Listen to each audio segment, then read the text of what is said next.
Ya, shalom teman-teman semua yang saya kasihi dalam Kristus Yesus dimanapun kita berada pada saat ini. Kiranya Tuhan Yesus memberkati kita semua. Teman-teman, kembali berjumpa lagi di channel kita ini, yaitu Zemayan Yasin. Dan terima kasih buat teman-teman yang telah mendukung channel ini, dan kiranya kita tetap gunakan channel ini untuk kemuliaan Tuhan dan untuk menjadi berkat bagi semua orang.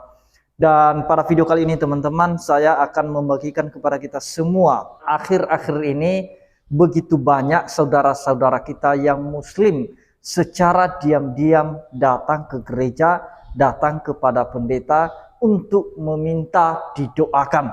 Nah, tentu saja ini membuat para ustadz mulai panik. Para oknum-oknum ustadz yang sudah sekian lama mengkritik Alkitab dan juga ajaran kekristenan. Tetapi semakin mereka kritik ajaran kekristenan, pasti semakin banyak jiwa yang tergerak hatinya untuk mengikut Yesus. Teman-teman, videonya yang berikut ini.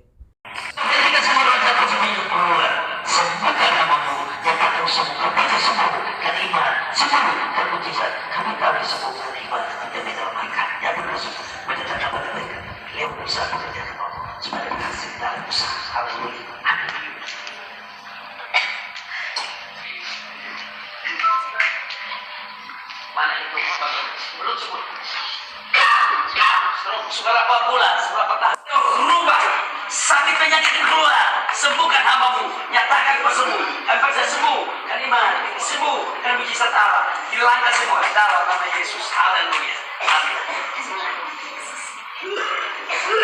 Nampak ini semua sakit ini di dalam nama Yesus. Allah ketika semua sakit ini keluar dalam nama Yesus, sembuhkan dia dan sakit penyakit. Kan percaya sembuh, kan iman sembuhkan mujizat Allah. Haleluya. Coba gue buat ya musrak harus saya sudah bang.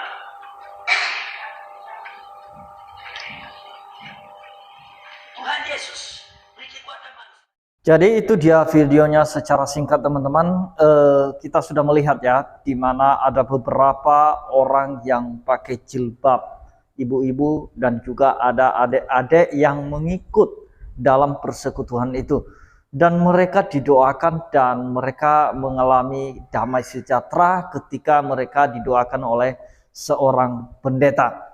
Nah teman-teman, kenapa mereka semakin hari semakin penasaran dengan nama Yesus? Ada apa? Kita juga tahu ya, akhir-akhir ini tidak sedikit orang-orang yang membahas Alkitab, khususnya oknum-oknum ustadz dan juga para mualaf yang sudah meninggalkan kekristenan.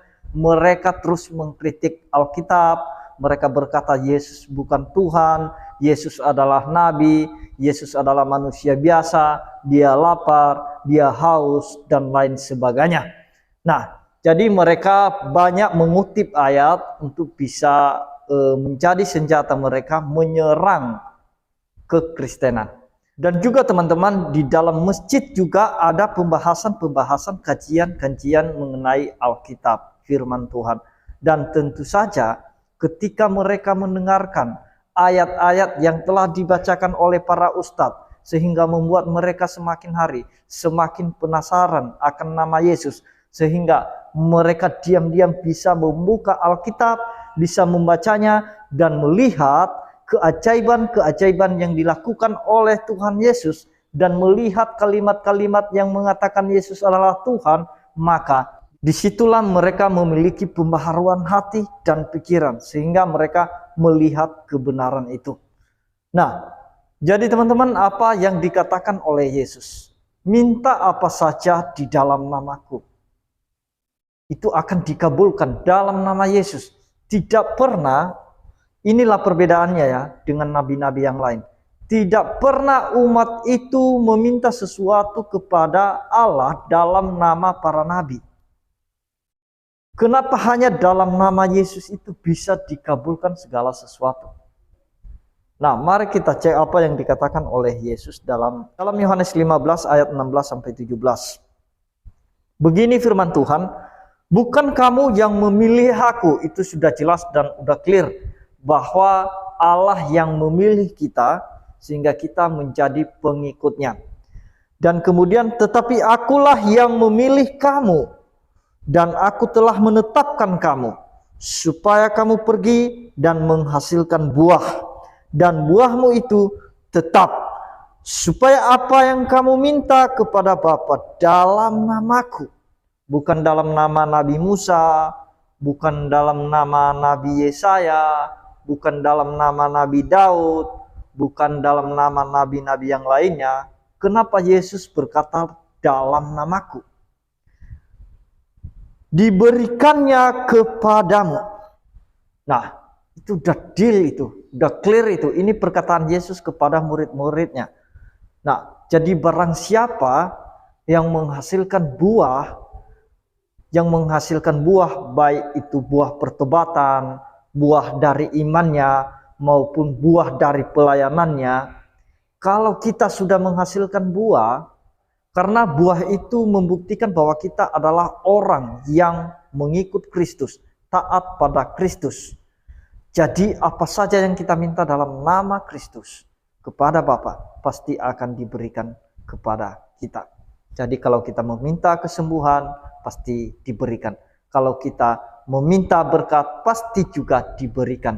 Kalau kita meminta keselamatan jiwa-jiwa, itu pasti juga akan diberikan kepada kita. Nah, minta apa saja. Tapi jangan kita meminta sesuatu yang memang tidak kita butuhkan, yang memang bukan kehendak Tuhan. Jadi kita harus perhatikan juga, kita bisa membedakan kehendak kita dengan kehendak Tuhan. Jangan pula nanti kehendak kita, kemudian kita minta, tidak dikabulkan. Kenapa? Karena itu kehendak kita, bukan kehendaknya Tuhan. Jadi kita meminta sesuatu itu sesuai dengan kehendaknya Tuhan. Oleh karena itu, bagaimana kita bisa membedakan kehendaknya Tuhan dengan kehendaknya kita? Nah, kita mulai mengubah hati dan pikiran kita. Kita jangan serupa dengan dunia ini. Mari kita coba baca di dalam Roma. Di dalam Roma 12 ayat 2 begini firman Tuhan, janganlah kamu menjadi serupa dengan dunia ini, tetapi berubahlah oleh pembaharuan budimu, sehingga kamu dapat membedakan manakah kehendak Allah, apa yang baik, yang berkenan kepada Allah, dan yang sempurna. Kita bisa tahu semua itu kalau hati, pikiran, akal budi kita itu sudah diubah. Diubah dari mana? Diubah dari pikiran-pikiran dunia menjadi pikiran-pikiran yang mengenal kebenaran. Nah, itu dia teman-teman yang mau saya sampaikan. Kiranya tidak ada para mualaf yang stres melihat saudara-saudara kita muslim meminta untuk didoakan. Dan harapan kita, orang-orang yang sudah didoakan ini bisa di follow up kembali untuk bisa diberitakan tentang keselamatan. Terima kasih, Tuhan Yesus memberkati kita semua. Shalom.